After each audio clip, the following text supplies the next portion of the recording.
Welcome everyone. It is the 8th of December 2021. The sun is shining, summer is here, and the end of the year is only a few weeks away. So whether you're joining us from Facebook or Zoom or watching the recording, welcome. I'm excited to be hosting today's session. We've only got 2 more left in the year. Before that is it on 2022. So, really focus, try and get the most out of today's session to really make sure that you set yourself up for the rest of the year, or I guess more importantly, to be able to hit the ground running in 2022. So let's get stuck into it. I want to get through this quickly so that we have as much time as possible for questions. So a bit of a warm up for everyone. Those of you that are the first time, I want you to really think about that. What is more important? What is going to win the day? Is it information or knowledge? So what do you think is more important? Just take a moment, think about it, put your finger on it. All right, a couple more seconds. Okay, lock it in. The answer is knowledge. Now, why do I say that? Just think about it. Let's break it down. Information is easy to come by these days. There is a ton of it out there. We are in what we call the information age. Anyone who's prepared to throw something on the internet, whether it be on social media, on Google, hosting their own website, a podcast, whatever it is, can put it out there with no training, no knowledge, no experience, and it's just out there. So that is why knowledge is so important, because knowledge is an understanding through education and experience. It's something that you can't buy, you can't just simply do. So knowledge is what actually enables you to go through all that information that's out there, filter through as to what is important, what is irrelevant, and what is total rubbish, and turn that into something that you can take actions from, or you can apply it to your own personal circumstances. Now, the reason for doing this, other than just warming you up for today's session, is to really set the framework. What we're doing today is all about helping you get knowledge. So I'm going to give you some thought starters as to what questions you might be asking, what you should be seeing going on out there. And really the idea is for you to try and work out how does that information relate to your personal circumstances, or what does that mean, what should you be doing, what can you expect to be happening in the future.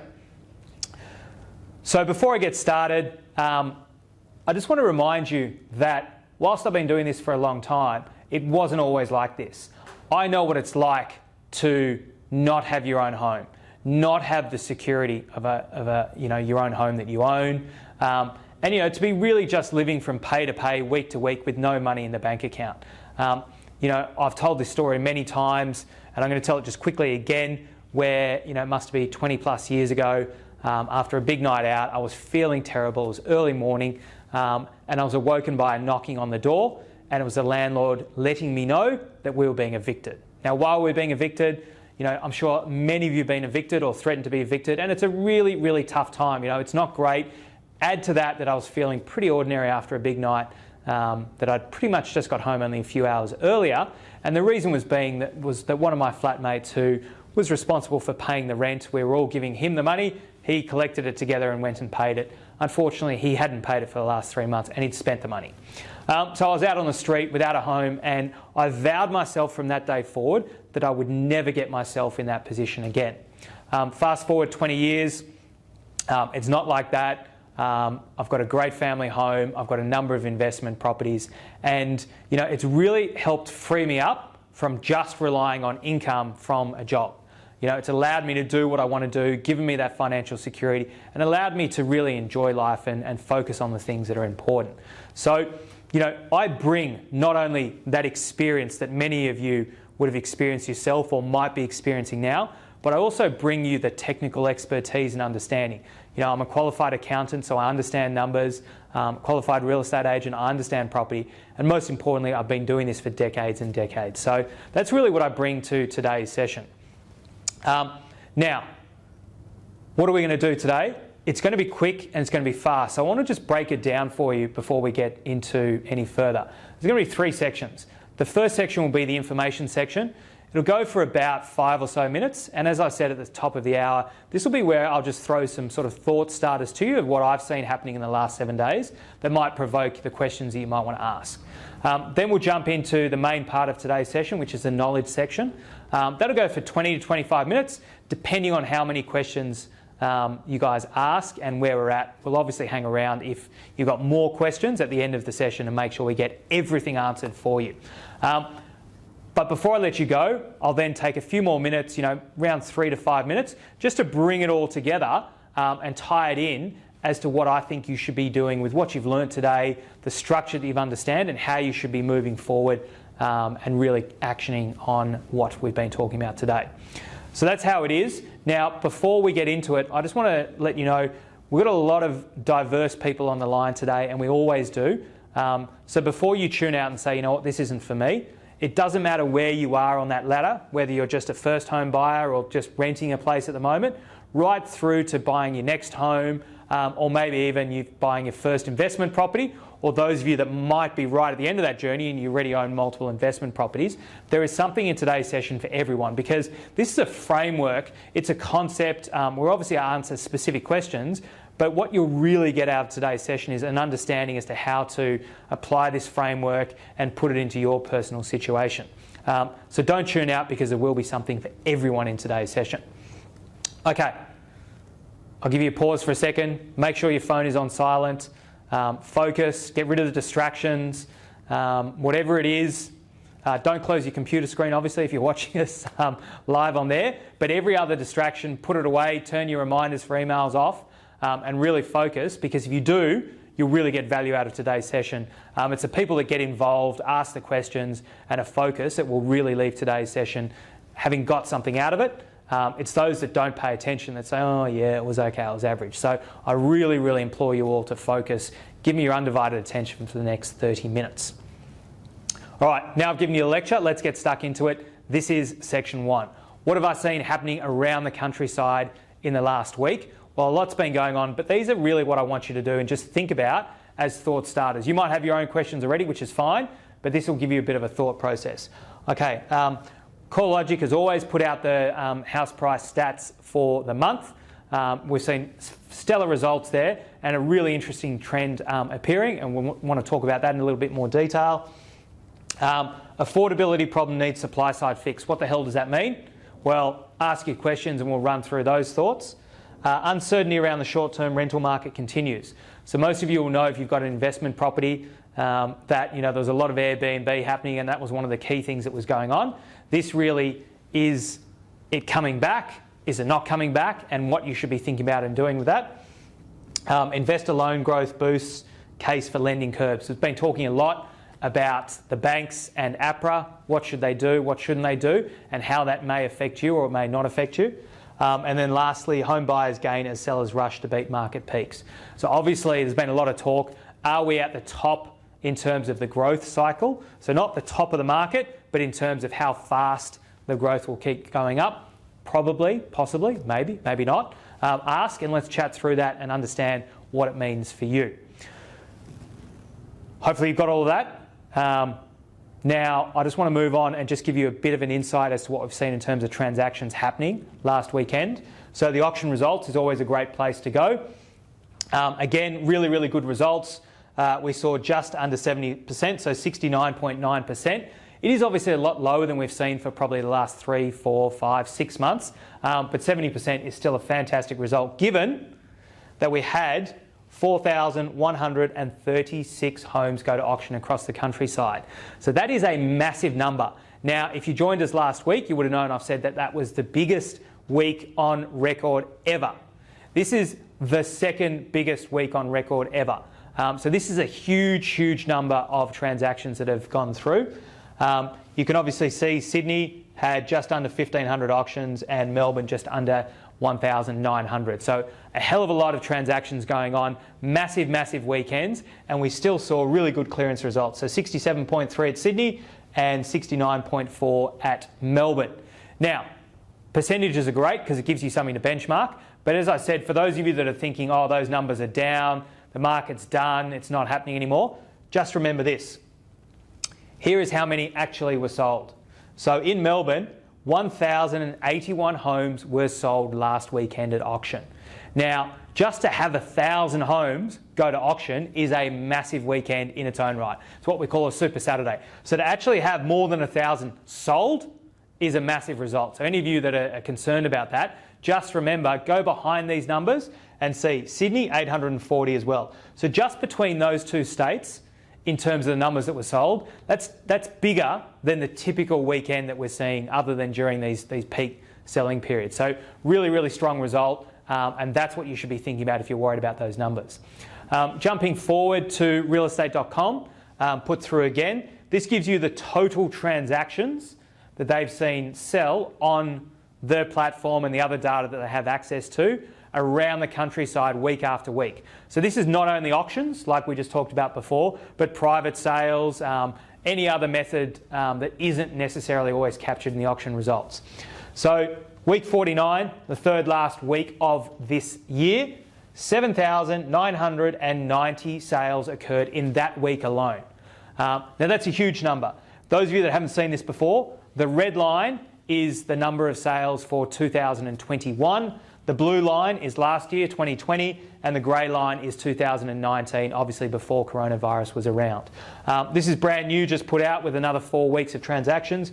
You can see these last few marks are huge. The gap between what we were seeing last year and then what we saw in 2019 is huge. So definitely these numbers in terms of growth are supported by a massive amount of transactional data. And that is what's really important, is to understand the depth in the market. So not only right across Australia as we're seeing here, but by the state, by the suburb, and specifically your location, to get an understanding if you are seeing growth or declines or whatever it might be, to understand how much data behind there is that's actually creating those numbers. Unsurprising, this gives you the year-on-year growth between 2020 and 2021. So 41% more transactions happened this calendar year than last calendar year. And as you would expect, the outstanding performer is Victoria, with 57% more transactions occurring than last year. The rest of the states also had a big number up, which is why, of course, we've seen that gap consistently throughout the year stay stronger. Now, what does that mean for 2022? Well, transactions might go down. They might stay the same. Unlikely to go up, but you never know. But they're definitely not going to be sliding off the cliff. So expect to still see a lot of sales going through and a lot of good results, albeit perhaps at a slightly slower pace of growth. Okay, that is it for the introduction section. A little bit longer because these were brand new, hot off the press just this morning from realestate.com. So for those of you that didn't catch the introduction or haven't met us before, my name is James Maitland. I'm the host of today and I'm the General Manager here at Salvo. I've got more than 20 years experience and I've helped create homes for people like you on the line today for more than 20,000 people over the last 20 years. Joined also today on the panel, we have Greg Arbeck, Jack Jan and Lucas Karras. These guys have got a wealth of experience. Between us, we've got more than a century of experience in creating homes. So we'll be answering all of your questions and the guys are chomping at the bit to get into it. Before we jump into it, how do you do it if you haven't done this before? Really, really simple. You can either jump in the Q&A, as I've seen a lot of you have already done, or you can raise your hand and we'll unmute you and get you live onto the screen. All right, so take a moment, take a breather for a second, and then let's get stuck into the questions. Well, good afternoon, everybody. That was a great introduction from James. He's still out there, but we're going to, between us, be hosting and looking at all your questions. Some of the key things that I'd like to just cover at the moment, we talked about, there was a huge report undertaken by CoreLogic. Now that's very substantial, but I thought I might, I can see some of the questions here already asking a number of things coming at that report. But what I can try and do is just summarize that for you guys. So essentially, we've seen another rise in property prices again this month, albeit being not as high as had been in previous months, but it's still, we're seeing a gradual increase again. So the housing market is certainly not flattening out. We're still seeing some good results. But when we look at the overall thing, why is it slowing down somewhat? there's a few key things. When we had what Lucas would deem the perfect storm, when you see properties going crazy, low interest rates, government incentives, all these sort of things that initially would have really pushed the market this year. A few of those things have sort of settled down. So for instance, we've got more listings. Interest rates are starting to go up a little bit. You've got in things like affordability issues, and not as it's a bit harder to get into the market now that prices have gone up, and things like that. And credit, as you know, we've talked about that already, has been tightened a bit. So the perfect storm, it's still a good storm, but it's not the perfect storm. So we're seeing, even though the property market is going up, we're sort of seeing it leveling off a bit and not as greater increases as what's been happening. Another key thing that we've looked at is the differentiation between, we've talked about this as well quite a bit, between apartments and freestanding houses. And that gap is the biggest it's ever been. It's nearly a 40%, 38% difference between houses and apartments. And when you look into that, that's, as we've always kept on talking about, that does lead to huge opportunities in terms of getting into apartments. So they're far more affordable. A lot of people now are starting to look at that, and we can see that by the numbers that is starting to increase. We'll go through, so some of the key things we're saying there again is the outlook is certainly not dim. We still remains very, very strong. Inventory has come up, so we're seeing more listings.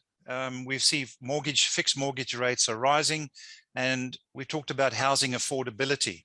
It's a harder barrier to get into.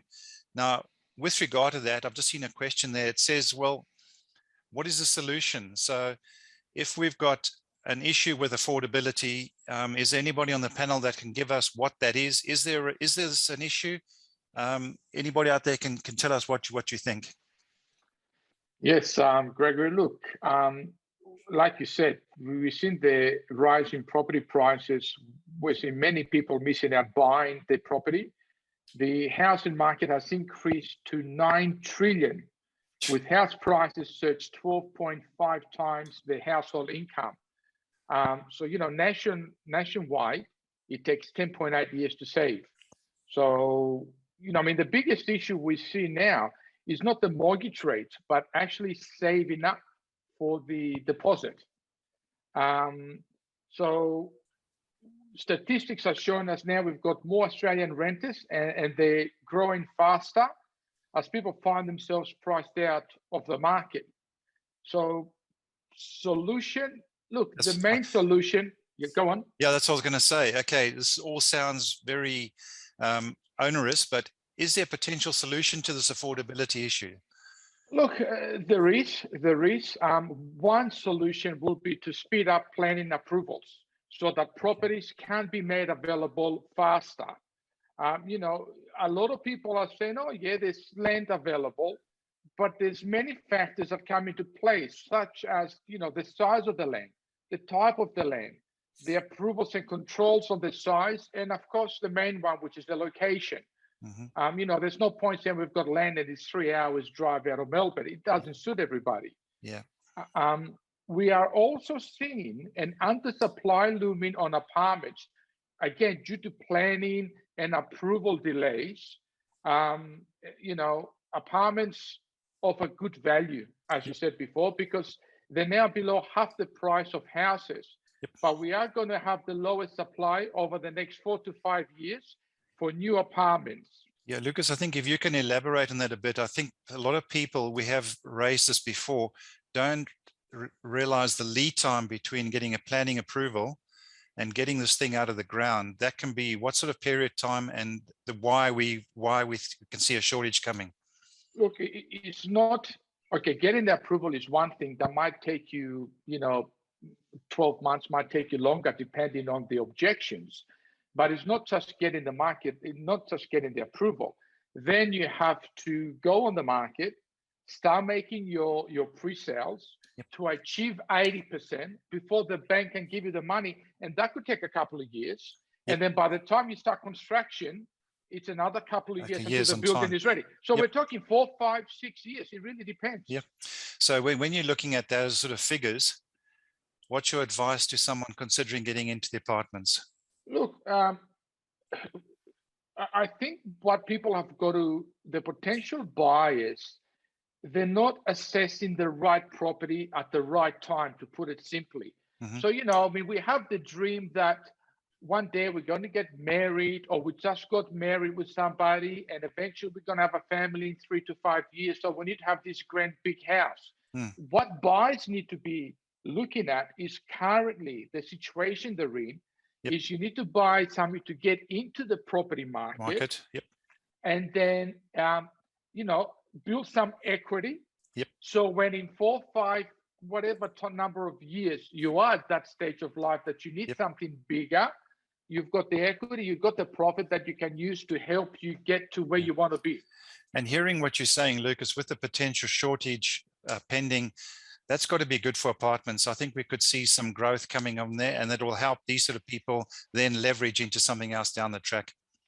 Look, 100%. First of all, like we said, the gap with the houses and apartments is so big that Mhm. already the apartment prices are starting to increase, and they will continue to. Then throw in the shortage we're going to have. Yep. That will also push prices up. And let's not forget that we have, once the borders open up, Mhm. we're going to have all the overseas investors coming Just back coming in. into Yep. it, And which that will will- push up the prices as yep. well. And a lot of expats, there's a lot of reports that have come out last week saying there's a number of expats that are looking to buy back into Melbourne as well, Cool. specifically. So, Yeah. you know, all those things together Yep. will push up the prices Awesome. quite a bit. Now, just talking back on that report that I was looking at there, we talked about additional listings, more property on the market. Are there less buyers? What's happening? Have you got anybody got some insight into that as well? Yes, Greg. And in terms of the listing, I think the last week we also talking about, we got like the James mentioned before, the record number of the property for sale and for listing. But in terms of the coming period, like for example, the early next year, I'm actually just got an email from one of our owner to request an appraisal. So in this week, I've been talking 3 or 4 owners to asking the appraisal. They looking for sale, obviously, the early next year. So the same trend we find from the domain, the data showing the request for the appraisal has jumped by 32% in Sydney and 42% in Melbourne compared with the same time last year. So which means all of those owners, homeowners, they looking for the appraisal, they considering to selling early next year when the market is reopening.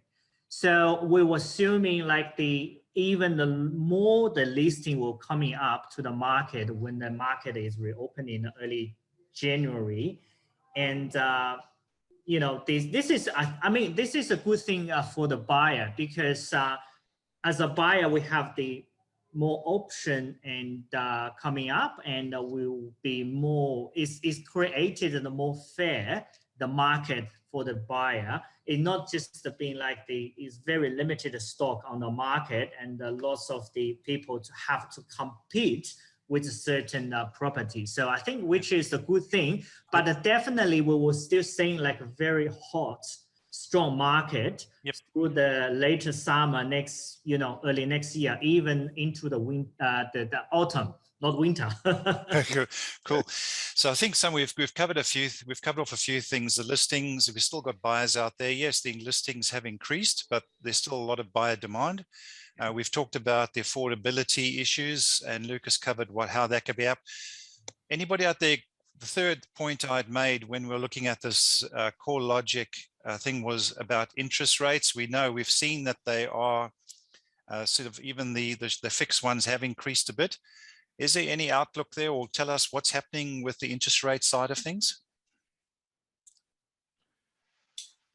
Look, the basically having the interest rates going up and changing, it sort of changes when it comes to loans, and there's a lot of talk of the lending curbs going to come into play. Just to give our listeners out there a little bit of an idea, owner-occupier loans fell by 4.1%, and first home buyer loans declined by 4.8%. Now, although we're saying first home buyer loans declined by 4.9%, we still had $5.2 billion worth of loans done. So we're still talking huge numbers here. Yep. So, however, the investor lending increased by 1.1%. So this is making this has been an increase of 90% for investor loans in the past year, which is the highest since its peak in April 2015. Now, on that, Lucas, do we need to panic? Is a regulator going to go nuts? Are we heading for one of those crazy things again, or what's actually really happening? Look, not really. Obviously, when they see a lot of investor lending, they get a little bit cautious. So it's this has prompted economists to warn of further lending curves to come. Obviously, as investor loans continue to increase, expectations of further macroprudential lending curves are expected just to rein in a few problematic loans. Yep. I think it's important for everyone to understand that after a long year, we've all had record lockdowns, record house prices. It's natural, especially in December with Christmas coming, school holidays, that the market will begin to slow a bit. But all indications are that in January, we're going to see another surge. So don't expect there'll be some dramatic curves happening and the market is going to turn. This isn't going to happen. Yep, cool. And I think we've still got that the Reserve Bank is still pretty fixed on what they've projected. The banks might change a few things, but our Reserve Bank is still saying keep things on hold for a while. So I think there's some positive side on things. Now, something we touched on last week, and I see there's a question here again, and it also relates to one of the articles we've got. We talked about, and I sort of mentioned this in terms of short-term rental supply. Our listing stock went up quite dramatically last year, and I've had opinion that it was artificially raised by the number of short-term rentals that were thrown into the long-term pool. I think, Jack, you and I were talking about this, and what is the outlook on this market? What's happening and things like that? Yes, Greg, you're definitely right. So last year, when the international border closed, we've seen a lot more the new listing for long-term rental, which is a furnished apartment. All of those furnished apartments used to be the short-term accommodation, the short-term rental. Obviously, we've seen like the pandemic and the lockdown has the huge impact on the short-term rental market. Lots of the landlord, they become struggling because the short-term rental is become vacate, and the income from those short-term rental property has dropped dramatically. So it's some struggling. The landlord has to put the property onto the long-term market, which you mentioned before, the filling the long-term listing stock market a lot. But I think it's currently, and we have lifted the restriction, and also the interstate border has reopened. I think the recovery is slowly, we're seeing some recovery. Oh, that's excellent. I think there might have been too many, I don't know, but yeah.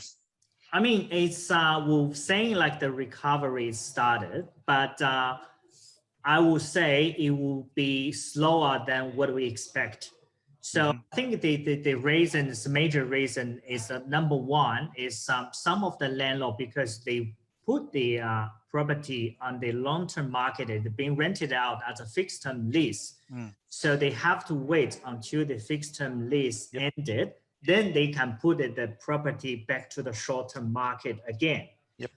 The second of all, we've also seen the lots of the landlord, they put the property for the long-term lease, and actually they're very happy to enjoy the long-term lease rather than the short-term, because they feel like they far less the stress to doing the short-term the rental at the current market, because we still have some uncertainty there. And also the most important thing is, even we've seen the state borders reopening, so it's the Victorian, we can traveling to the New South Wales and different states. But we're gonna remember this, maybe at least 50% of those short-term rental business are from the international travel. Sure. So the border, I mean, the Australian border is still closed unless you are the Australian residents and the citizen, which is also the fully vaccinated, or maybe you're the international traveler who has to be the fully vaccinated from either New Zealand or the Singapore, then you can enter into the country. Otherwise, you can still not traveling into Australia. Plus, I think recently we've seen the news, the government has delayed to the international students coming back. And all of those things, I think maybe we're still not that confident to say the quick recovery of the short-term, the short-term market. And also, I think it's the last things I want to mention, because I saw the news this morning. We had, Australia had 37, the Omicron, which is a new strain of the virus and coming through. This is potentially maybe created some sort of uncertainty for the international travel. I think that's also maybe another reason will be affect the recovery of the short-term accommodation market. So generally speaking, we've seen the recovery, but I think it's on the very slow pace. I think on the positive side of that, Jack, when you actually look at the volume of the short term that was available, and that has been taken up, taking into account all these terrible things that have happened and the lockdowns, and yet those properties have been leased and we've seen vacancy rates drop. I think that's a very positive thing regardless. So when things can get, I guess, semi back to normal, I foresee things, whether it's long-term, short-term, I can see some positive things for us. Now, as James said, we always be quick and sharp and short, and that's what it is. And I cross back to James now and see if he can take us home. All right, a lot of great questions there. We've got to wrap it up, obviously, to keep you on time and schedule and get you out of here. So before you go, as I said in the intro, I want to just give you a bit of an idea as to how you may apply what we've discussed today and move you forward, particularly not only because it's this time of year when we all think about what are we going to do in the new year, but you should be thinking this all the time. So predictably, 2021 is done, gone, finished. There's only a couple of weeks to go. We'll be into 2022, which means that in a very short period of time, there'll be 12 or less months until 2023. So you've got to really think about what you're going to do to set yourself up to make sure you capitalise on any opportunities that appear for you, both generally and specific in relation to any of your home buying dreams that you may have in the next 12 months, 18 months, 24 months. So that's why it's really important to think about it, have that framework that we've discussed to make sure that you've set yourself up well to go forward. So, as I said, the way that I see it, it's pretty simple. You've got a choice right now. The easiest thing that you can do, and what I know a lot of you will do, is do nothing. So you might be about to tune out. You might say, yeah, great, I'll worry about this later. And that's fine, because you know what? That's human nature. I understand that. But I just want to let you know that if you do decide to do that and you're expecting to see a different result, well, it's not going to happen, because if you don't make a change, you're going to keep getting the same result that you've got. So you do need to be prepared to mix it up and make a change if you want something different. So at a bare minimum, what I hope I can implore on all of you to do is at least think about what we've discussed today, think about the knowledge the guys have imparted with you, think about that framework and go out there and apply it and make changes yourself so that you can move forward and hit those goals that you want for next year and the year after. However, I want to propose an alternative to you today, and that is go there and do it with us. Now, what do I mean by that? Well, let us help you on that journey. Let us use our experience and our expertise to help you through whatever it is that might be. Now, there's a ton of different ways that we can help. As I've said, it really depends where are you in your journey and your framework and what does it mean to you.